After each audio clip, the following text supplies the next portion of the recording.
Good morning. I'm Trey Sanders. There is just one constitutional amendment coming up on the November 5th ballot. I will mention that on the December 7th ballot, there'll be 4 more. The amendment, I'll read it to you real quick, and then I'll just mention a couple things about it. If you have any questions, I'll try to answer them. The amendment number 1 says, do you support an amendment to require the federal revenues received by the state generated from outer continental shelf alternative and renewable energy production be deposited in the Coastal Protection and Restoration Fund?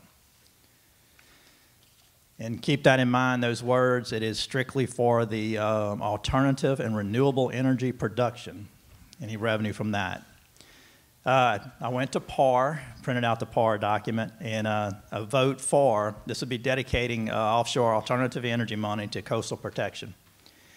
Vote for would you dedicate federal money from Louisiana receives from alternative energy production offshore to the state's Coastal Protection and Restoration Fund, where it can only be used on projects aimed at safeguarding coastal areas. Vote against would allow federal money Louisiana receives from alternative energy production offshore to flow into the state general fund, where it can be spent on any legislative priority. In reading the information that I got on PAR is that currently I don't think there's any revenue coming in for the alternative energy sources. So, and the way the Coastal Protection and Restoration Fund set up right now, there is some money flowing into it, and a majority of the funds right now comes back from the BP oil spill, actually some lawsuits that are in it right now. The fund's supposed to, according to the information I was reading, is going to go down by 2031. It may have a limited amount of funds coming in, but again, right now there is no federal money coming in for the alternative energy production offshore. It may at some point. Does anybody have any questions about that? Just, yes. What's meant by alternative?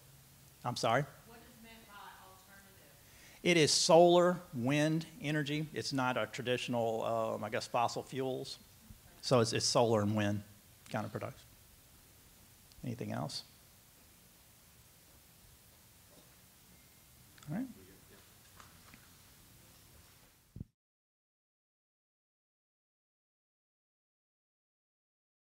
So I'm not a preacher's son, so I'm not used to this. So bear with me. I brought me some facts and stuff. First off, good morning. Thanks for letting me have your attention this morning. My name is Gerald Stevens. I'm an assistant chief for the city of Denham Springs Fire Department. I've been there right at a little over 23 years. We got this proposed hotel tax going. We're trying to raise the salaries and benefits for the fire department, police, and the city of Denham. I'm going to tell you a few reasons why we're wanting to do this, and then I'll tell you some facts about the bill. All right, and I'm going to keep this right at 3 minutes. I'm going to try. So the first thing is, you know, District 4 passed a millage a couple years ago. Passed a millage a couple years ago, which raised their pay raise really high. Okay, when they did this, we lost 6 firemen that left to go 5 miles down the road to work, and a total of 58 years of experience. Okay, we can replace the manpower sometimes, you know, trying, but we can't replace that experience. So, and also something else that comes into effect that when you take the civil service test, you used to go to a fire department and apply for that fire department, okay? So then they had your test scores. Well, now the whole state can pull from your test scores. So all the big fire departments with adequate funding and stuff, they might not need that position, but because they have adequate funding, they can go ahead and hire that guy, so they keep the best service for their personnel, okay? So we really need to get competitive with our neighboring departments. We got a quick turnaround. They're coming to Denham. We're just trying to provide the best for our citizens. We did a study for the last few years. We've been working on this for 2 years. The study in 2021, between the fire and police, we responded to almost 1,000 calls at the hotels, at the 9 hotels in the city of Denham. Okay. The next few years, anywhere between 600 and 800. All right. And also, let's see. Let me get my track here. All right. So, and also when it comes to the hotels and keeping adequate fire department and police department, if you've ever looked at Realtor.com, you know you can always look at a section to where it'll show you the crime rating there. Or I'm not sure it has a fire protection, but you know that handles your insurance, how much insurance you pay on your house and commercial. And also it talks about the schools. So I'm going to tell you, that's why we're looking for it, is to be more competitive and retain personnel and keep our citizens with some experienced guys. All right. So with the tax, I'm telling you what we're asking for. I'm not trying to persuade you. This is just informational. Okay. It's going to be up to 6.75%. It will not affect the citizens of Denham Springs. If you live inside the city, this is only going to be occupancy tax. All right, so it'll be out-of-towners and stuff coming in. Unless, now, with this, if there's another natural disaster, if there's flooding or stuff, the mayor and the city council can suspend this if our citizens have to evacuate to the hotels. So we're trying to think outside the box. We're trying to get creative, a way to raise our salaries and benefits to be competitive. All right. It's going to be a sunset tax, which means there is no end unless it goes before a legislator and they deem that they don't want us to have it no more. So we've been working on it for 2 years. We made many trips to state capitol and just trying to get this going. So the tax, the 6.75% is the lowest percentage we could come up with to establish what we're trying to do here, okay? So it's gonna raise right at $500,000 per year, which will be split 50-50 between us and the police department. It's $250 apiece, which sounds like a lot. Once you get into salaries and benefits between budgeted for 30 personnel in each department, it's really not much, okay? But it's enough to where we didn't price ourselves out of competing with Baton Rouge. And so I know that was some of the hotel owners' worries about it. But I also did some numbers based on hotels.com for the ones that I don't think, I don't want it to affect our tourism. I don't think it's going to affect our tourism. I know the hotel owners aren't the happiest about it because obviously it's going to raise, they're going to have to pay this, you know, which any businessman is going to pass that on to the consumer. Okay. So the average hotel in Denham, based on hotels.com, all this information comes from there, is $70 a night on our 9 hotels. All right. That's going to raise it $4.73 a night. That's, look, if y'all went on vacation, I know y'all don't know my wife, we ain't staying in no, she ain't worried about that $5 if she wants to stay there. All right. And the Baton Rouge average, based on hotels.com, was $112.13 a night. Okay, so even with this tax at $74 a night, we're still competitive. They're not going to leave here. So, all right, that's it. I appreciate it. Any questions? Okay, all right. Thank y'all very much. I know how precious the time is for these candidates, so I'm actually going to start the clock for myself because I know and y'all know me. So the clock is running. Very briefly, my name is Ricky Goff, and I am on the Livingston Parish Council District 7 for Walker Suburbs. I've taken it upon myself, as I've said at the Republican Women's Party, to take the shots, take the bullets, put myself in line because I believe in what we're trying to do as a proposition for the parish. The people of this parish elected us to make a difference, make a change, and get us pointed in the right direction. I believe we're doing that. So the second part of that is they want us to do more with what we have, and then take what we have and do, you know, crazy things, different things. So that's kind of what we're doing here. So the short version of this, the jail tax or the quarter-cent sales tax, is just simply a rededication of funds. That is out there for the next 13 years. No matter if this passes or not, the people that purchase items will be paying that.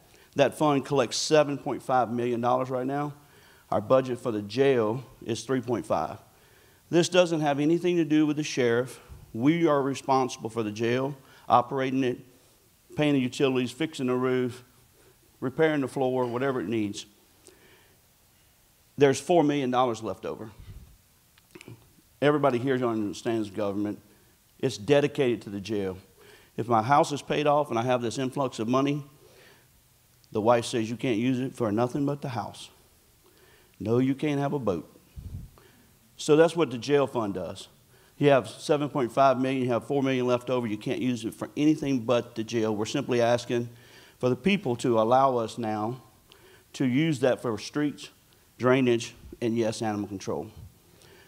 Very simple, rededicating the funds. The second proposition that is out there is the health unit. The health unit, I've found information back all the way to 1965 that this has been funded. But guess what, people? No taxes. I'm the same guy standing up there saying no taxes. I was successful in reducing the library tax because we didn't need as much as we were collecting. I'm simply saying here today that the health unit collects 2.5 meals, or can. We just passed some stuff with the council and moved that down to 1.5. We're only trying to collect what we need to continue operating the health unit. My desire is to continue to keep that at 1.5. We do have, because of the 2.5, a surplus. When I was on the council before, 243, when I was on the council before, we were successful in lowering that millage, not as much as I wanted to, because I wanted to do the same thing. I wanted to collect more or less than what I needed so I could pull the surplus down. At that point, we had $5 million. Now we have $8.7 million in the bank. So why do we need to pass this? Because that's not going to last us but by about 3 to 4 years. So moving it down to 1.5, we also put it on the ballot not at 2.5, but at 2.0. So any future elected officials or whatever can only move it up to 2.0. So we're going to reduce your taxes no matter what, no matter who else comes in office. The health unit provides inspections for this place, food you eat, restaurants you go to. They provide immunizations. They inspect your health, they inspect your daycares, your nursing homes, anything else that needs inspected to make sure that we're safe. They also inspect sewer systems. I've read on the different people have questions that the sewer systems, you shouldn't have to inspect that. Well, we need to make sure that everyone's system that stays intact just like it was when they moved in. So if they've been in their home for 15 years and they decide to sell and go buy a bigger home, which is what we do as young people, whoever moves in there should make sure that that system is back up to par, because if not, it never gets inspected. So it just steady runs the entire thing. So the health unit does a whole lot of different things. So $8.7 million in the bank. The only thing we've changed on that proposition is the fact that it can also be used for animal control. Another thing that this parish desperately needs.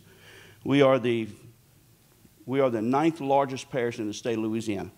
64 parishes, and we're the 9th largest parish in the state of Louisiana. We don't have animal control. But a lot of people say, I have a 9mm bullet. That's not the answer. It might be your answer, but it isn't the answer to the majority of the people of this parish. So if an elderly lady walks out with her poodle, this is the one I use all the time, you hear it, walks out with her animal, with her little poodle, and a dog from around the corner, may or may not be vicious, but looks vicious, comes running and barking at her little poodle. She scoops that little poodle up, scared to death, runs inside. If she has no family member, she can't call anyone. She just has to sit inside and worry the next time she goes outside. She should be able to pick the phone up and call and get help. Same thing if her son or daughter or whatever, and she calls them, they should be able to call and get help. To where the next time she goes out, if that animal comes out, and the next time that animal comes out, then something can be done about it. We do need animal control. $8.7 million, now we're going to get creative, and I'm going to get out of here. $8.7 million, if we take $2.7 million and build a new animal control that's paid for by the parish, is done. We pull our surplus down to $6 million. I believe we need about $2 to $3 million. In case we have a big storm, a natural disaster, health unit can lean on those funds. So now we still have $3 million that we don't need in the bank. So that's why we do it 1.5 or maybe even lower, to run that department at a deficit and start pulling down that surplus, because we've already paid it. I've already paid the taxes in. We need to pull that surplus down. And that's what we're trying to do. In order to do that, we need the base funding to keep the department running. That's all it is. Will it stay running the time that I'm in office if it doesn't pass? Yes. We will deplete that $8.7 million down, and it basically runs at about $1.7 million a year. So figure 2 years, it'll run about 3 to 3.5 years. Then I'll be standing up here saying, we got to shut it down. We don't have no health unit. So when you go in the restaurant and you sit down and eat, yeah, you just wonder. The next time you walk out your back door and sewer's running down the ditch, you just have to wonder. You know, where's that coming from? How many is it coming from? So I thank y'all for your time, and I appreciate the thing. And if you have any questions, I'll be here afterwards.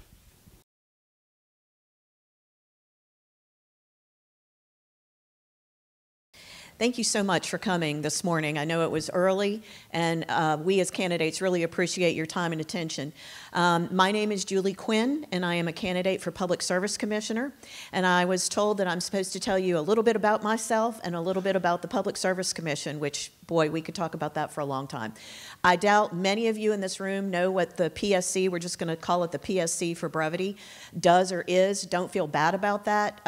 You're amongst pretty much everyone else in the district. I did not realize I was speaking today. I came just to meet each and every one of you, so I'm not terribly prepared with remarks, but I've done this enough where I think I can tell you who I am and what the PSC does.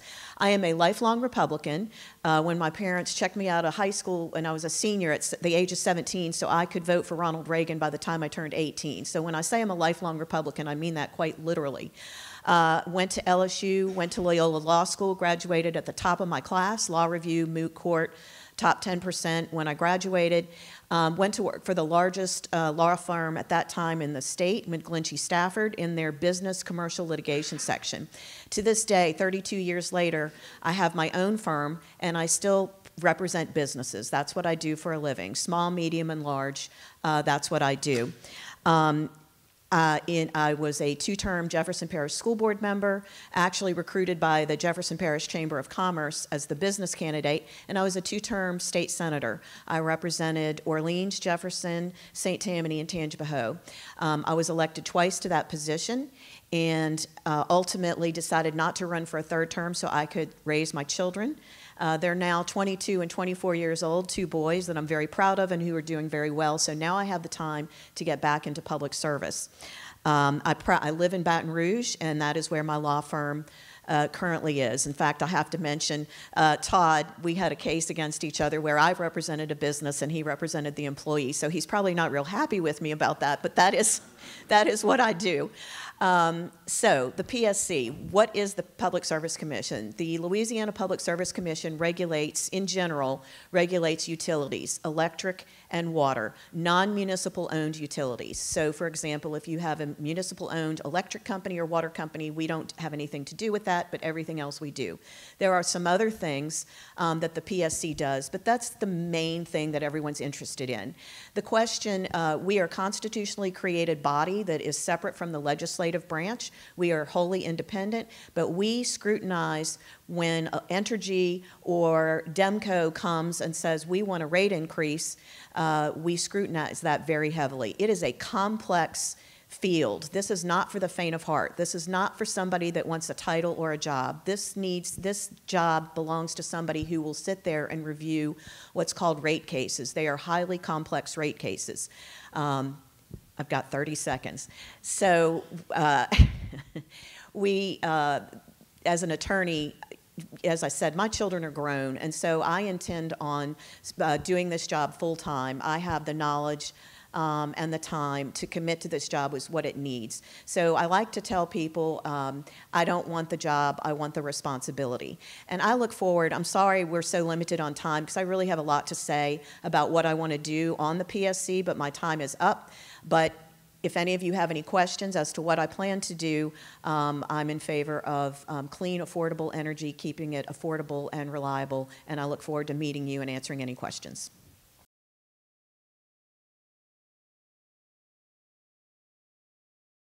Good morning, ladies and gentlemen. My name is Matthew Belser. I thank you for this opportunity to speak with you. I am a candidate for District Court Judge for the 21st Division L. This is a new seat that has been created and granted to us by the legislature due to a population increase in the district, and of course encompasses Livingston, St. Helena, and Tangipahoa parishes. I am a graduate of Southern University Law Center. I also have a master's in criminal justice from Boston University. Went to LSU for my undergrad. I've been a resident of Denham Springs since 2012. I also serve as a pastor at the Way Church of Denham Springs. Been there for the last 10 or 11 years. I have, right out of law school, I was a staff attorney law clerk for Judge Ricks and several of the other judges for about a 2.5-year period where I handled numerous types of cases, criminal, family, civil law, and various other things as well, primarily doing research and other matters for them. In 2010, I joined the staff of the District Attorney's Office. I've been with them for the last 14 years. I was 7 years in Livingston, 7 years now in Tangipahoa Parish, handling felony cases. My specialty has always been crimes against children. One of the things, the reason I bring that up is in this particular seat, what the judges are asking us to do is to take criminal and juvenile. Our juvenile caseload has increased dramatically over the last several years. In fact, it's one of the highest in the state, if not the highest. And we only have one juvenile judge handling that. So what the judges have asked this new seat to do is handle criminal and then 20% of the juvenile cases that come in. Like I said, I have been a passionate advocate for the children of our parishes, working with churches to improve their safety protocols and procedures, advocating on various other levels as well. I also serve with Zero Abuse Project, which is a national organization that advocates for children, helping them to prepare curriculum for other graduate programs in colleges and universities to help train them about child abuse as well. Most people ask about my civil experience. So I was, again, a law clerk for 2.5 years, handling a lot of the civil cases that came before those judges. For Judge Ricks, I would often prepare little briefs every time for every civil motion that came before her, doing the research, telling her what the issues are. On the side, when I became a prosecutor, I was full-time with them, so I didn't have a private practice on the side. However, I would do pro bono work, mainly estate planning, successions and stuff for people in my church, a lot of notarial work as well. Prior to law school, actually, while I was in college, even in high school I worked for Sibley Law Firm. Some of you may remember Mr. Hugh Sibley, helping him for many years. I was trained to do abstracting legal title examinations by one of the best abstractors in the state, which I found always particular, but my passion has always been the criminal law. So that has been my position. I've always tried to take a victim-first approach as a prosecutor. Obviously, I can't do that as a judge. You got to be fair and equal to both sides. But what I do want to do is make sure that all sides are given the ability to be heard. I think that is one of the most important things that a judge can do, is to make sure that everyone has their right, their day in court. Everyone has the right to be heard and have their stories told. Thank you.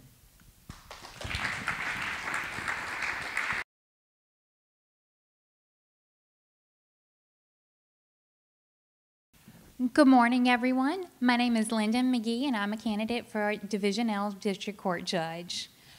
Today I decided to answer to you the questions that I have most often been asked on the campaign trail. The first question I get, why you?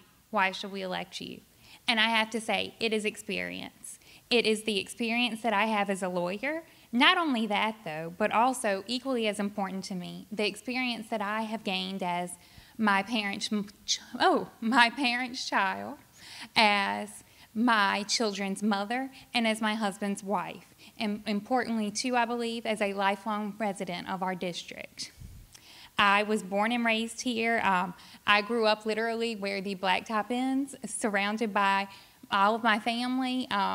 We experienced many things together. I learned the importance of a support group very early on. As I was growing up, my parents always emphasized the importance of education and growing. They always wanted my sister and I to have opportunities that they didn't. And at the young age, I believe I was 19, I began LSU Law School. I was the youngest person in my class when I started.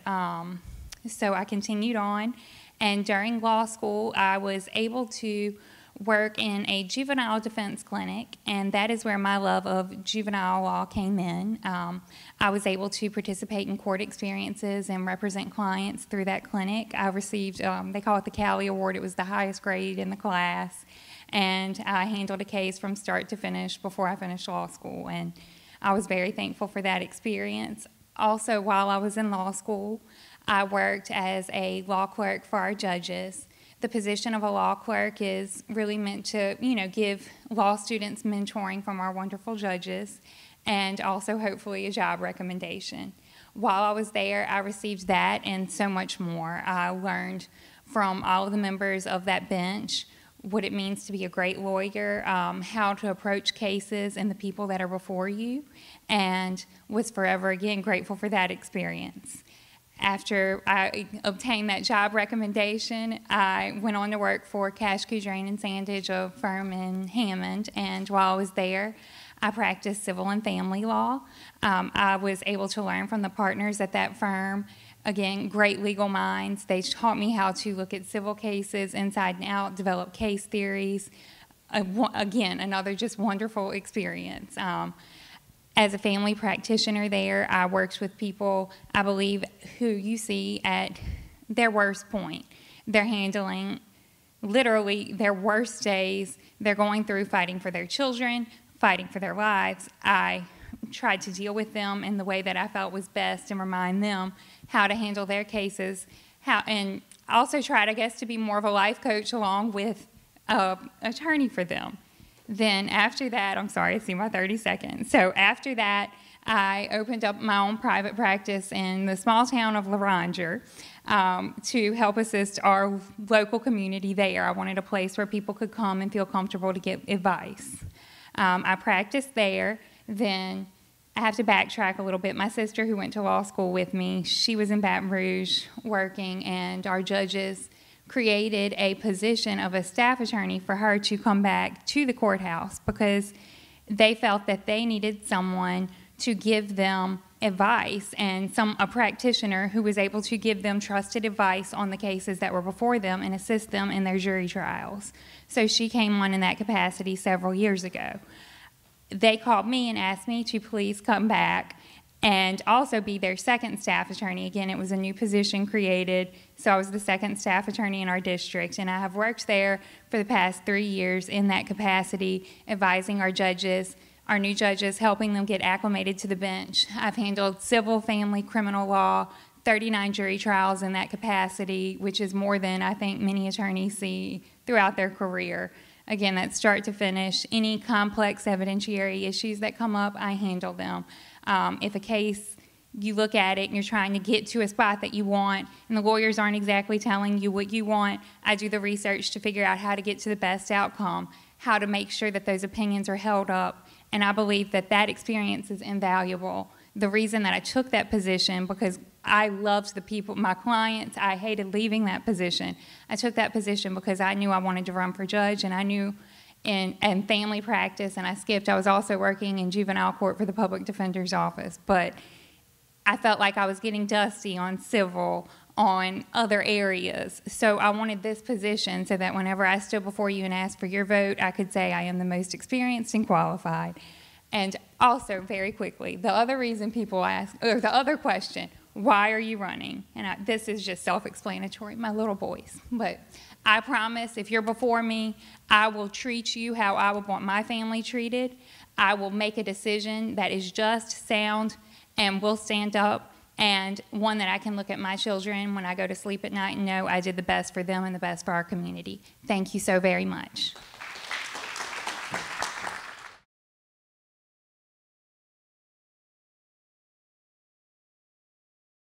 Good morning.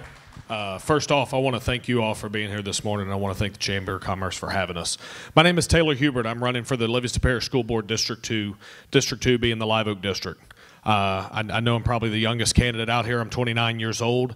My family and I moved to Watson when I was in the 3rd grade, and I graduated Live Oak High School in 2014. And I can attest to what the firemen and the police are running on. Why are you running?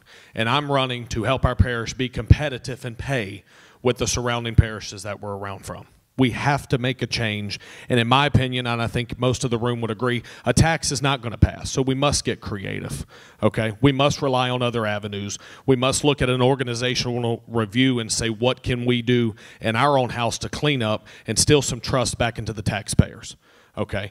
Our school system, I would like to say that it takes a lot of credit to, it should give a lot of credit to what Livingston Parish is today, okay? The booming economy and the booming houses, especially in Watson where me and Mr. Seals live, I would credit the school system to that. I'm running to help protect that. I stand with our teachers. I stand with over the 26,000 students that are in our parish. I stand with the support staff. I've also ran on enhancing technology, utilizing state and federal grants to look at technology. Not all of the Live Oak schools are considered they're one-to-one, but they don't receive the state money for technology. And so they're a one-to-one school, being in a one-to-one parish, so each kid has his or her own laptop or tablet. So utilizing federal or state monies to free some of that up and take the stress off of the schools. When you see the cup fundraisers and you see the chocolate bar fundraisers, those schools are fundraising not because they just need some money. They're fundraising for things such as technology, playground, this, that. So I'm looking to help with that. And then I know teachers and schools are getting away from smart boards. They're going to this new 21st century, 2024. And I'd be lying if I knew the name of them, but they're like $1,500 to $1,600 a unit. You're shaking your head. Are you a teacher? Okay. So schools are getting away from the smart boards, which is what we had when I was in school. So they're fundraising for that as well. I'm trying to help them on the technology side and then enhance infrastructure. You pass by a building so many times, and I said this on Mr. Jim Chapman's podcast. You pass by the same school and you don't understand the problems they're going through. And a multi-purpose building is sort of in the name. And us as the taxpayers of District 2, we pay into a building fund.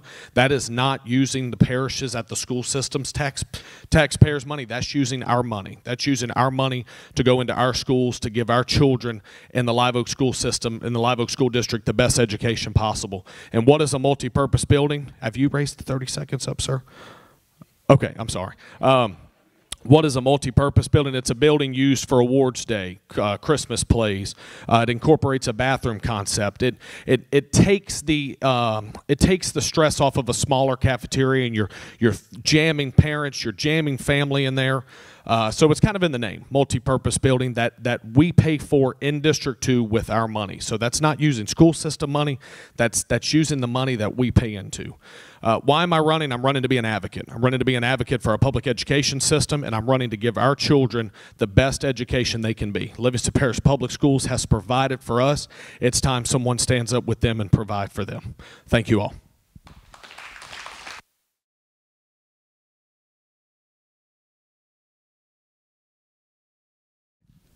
Okay, let me start again.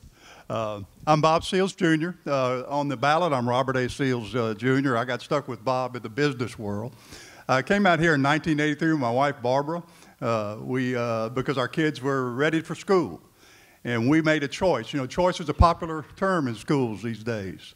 And we made our choice. It was the Livingston Parish school system. And that was the best choice we ever made. We have 3 children that have graduated from Livingston Parish school system and gone on to college, and they were prepared to go on and pursue careers, and they're successful in those. We have 9 grandchildren. 4 of them have graduated and are in the, going to college. We have 5 more that are graduating now, and with 4 of them that are still in elementary. So we're invested and have been around the school system since we came out here in 1983. My wife taught for 20 years, so you learn a lot about school when you're married to a teacher, and you get what goes on at the school and how they can be helped. My daughter teaches now. So we're fully invested in the school system and love what they've done for our children. I'm running because I want to give back. What experience do I bring to the table? I worked in banking for 40 years, including at First National Bank of Denham Springs before it was acquired by Hancock Bank. And with Hancock Bank, I went from a teller line when I started at LSU all the way to an executive with Hancock Bank. At the bank, I was the director of marketing and communications. I think that one of the things I can help the school board with is when it comes with tax proposals, communication with your investor base, something you learn as a banker, is very important. And if you're going to go and ask for them to invest money in your school system, you craft your communications, you get in front of the request, tell your success stories, show them your budgets so that they can make an informed decision about investing. And that's what taxpayers do. And I think we can do a better job of getting out in front of those proposals and helping people understand. I have skill sets in doing that. In the banking business, you meet quarterly with financial analysts, and they're either going to recommend your stock to buy it, hold it, or sell it. And you've got to be buttoned up and ready to have that communication. I've been there and done that. My other experience, I led strategic planning when Hancock bought Whitney and we were across the Gulf South from Texas to Florida. We needed to decide the future of the organization, and they chose me to lead that discussion.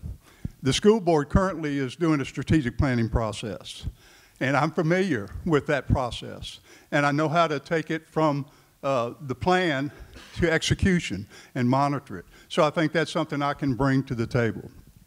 Why do I want to bring it to the table is because my family has been a tremendous beneficiary of this school system, and I want to put my skills to work for them. I've been around and talked to all of the principals like Taylor has, and another thing I want to say is a commitment I made when I started running, and I found out Taylor was in the race. He's not my opponent. He's another great young man putting his gifts and talents and making them available to you. So I appreciate the fact. I'm not going to run talking about my opponent.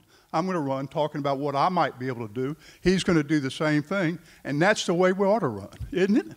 Wouldn't you love to see these discussions that way? Thank you.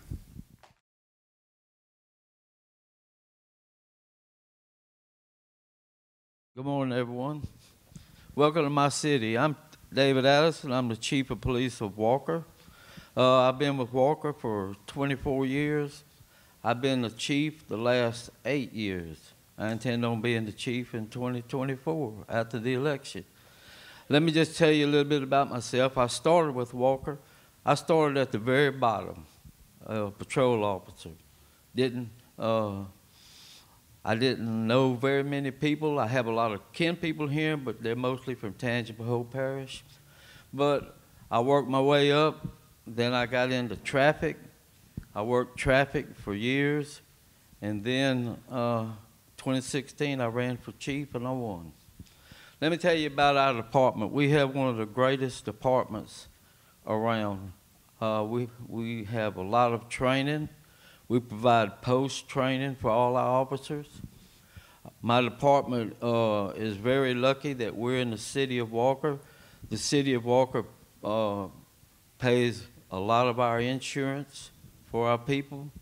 That counts a lot nowadays, whether or not you have insurance. We have a great retirement program. I'm one of the 9 Board of Trustees that's elected throughout the state to represent our retirement board. We manage over $3.8 billion for our police retirement. I went through the 2023 Livingston leadership class, me and Joey. It was the best one.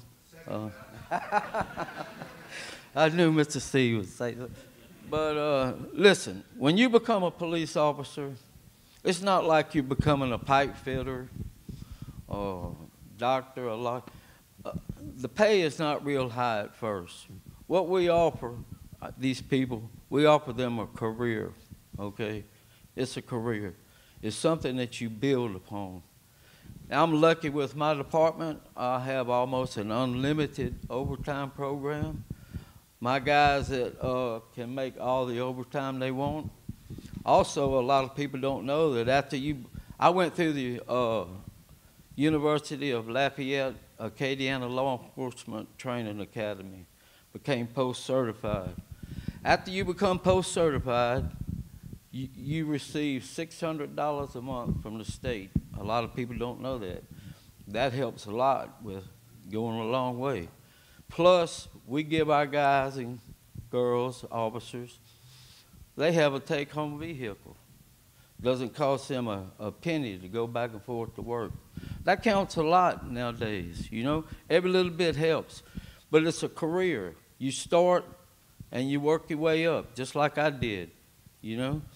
You can't start out making $30, $40 an hour as a policeman or a fireman. They can tell you that.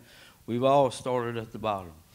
But I'm here, if you look around the city of Walker, it's clean, it's safe, it's a very nice place to be, and I intend on keeping it like that. Thank you.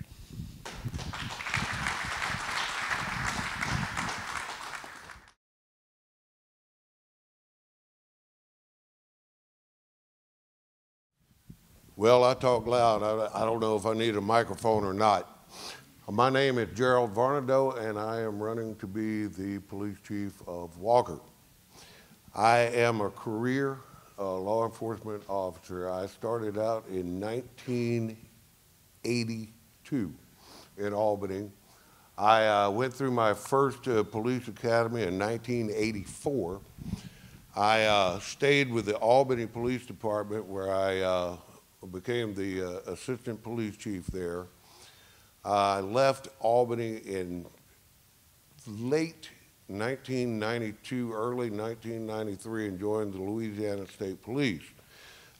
With Louisiana State Police, I retired after 30 years as a lieutenant at Troop A in Baton Rouge.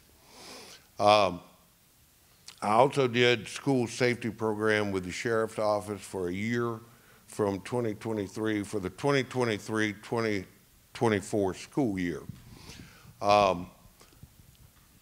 There is no doubt that police officers, firefighters, you've heard them already talking about pay and things of that nature. Let me tell you something about pay and what's happening in the Walker Police Department. Walker Police Department has the highest turnover rate of police officers. It's not all because of pay, but let me tell you what it starts at. The other day, you go to McDonald's, I go to McDonald's, I buy a meal. It's $12.02 with tax. Walker Police Department is the lowest starting pay in the area, in the entire region. $13.50, $13.75 by some accounts for a starting police officer that has not been through the post academy yet, right? That's unacceptable. That police officer, if he worked 1 hour, cannot afford that meal at McDonald's for $12.02 because he's already been taxed on that to start with, all right? I don't require insurance, all right? I have insurance. I have insurance, so the city of Walker would not be paying my insurance, okay? Nobody wants to tax, obviously. Everybody's telling you there's no, you know, Denham Springs, God bless you. I hope everything goes well for you over there, all right? In Walker, the pay for the police chief is only $60,000 a year. That's not very much at all right? But their budget is $2.5 to $3.3 million a year for the police department, and you are paying your officers $13.50 an hour to start? That's unacceptable.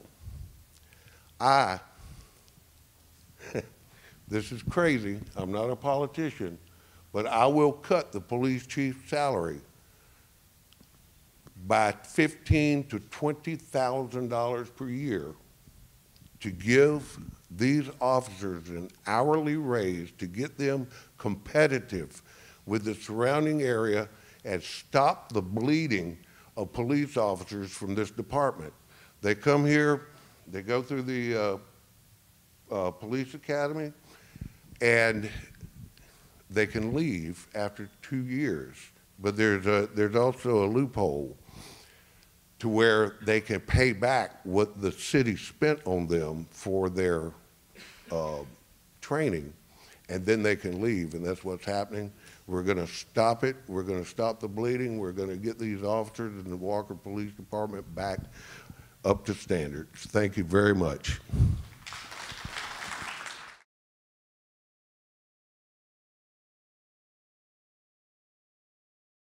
All right, I think I'm last. My name is Jeremy Aydell. I am running for the Village of French Settlement mayor. I never thought I'd say that in my lifetime, but here talking to you today about that.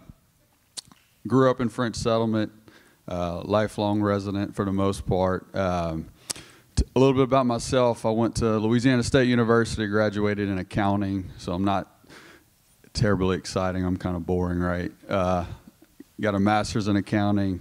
Worked at the same CPA firm that Mr.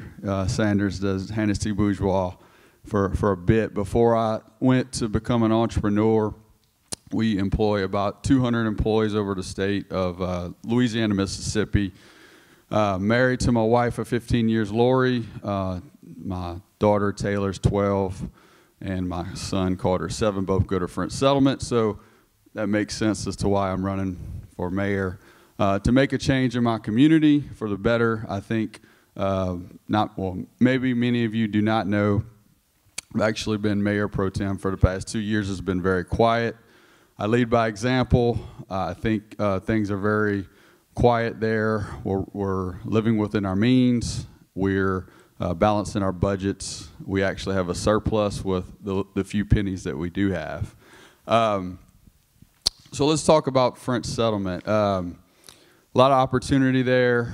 You know, I've got some creative ideas and how to generate some revenue without totally taxing or raising taxes. I think that tourism, I'm going to give tourism a plug here, Ms. Kathleen, Eric. I think y'all have done a great job of branding the parish, and I want to work with you guys on making French Settlement the tourism capital of Livingston Parish. I want to work with state leaders. We want people to come to French Settlement, spend money there, and get the heck out and go elsewhere, right? Pay our bills. So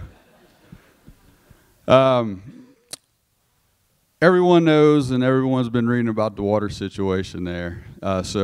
Ms. Julie, you talked about Public Service Commission earlier.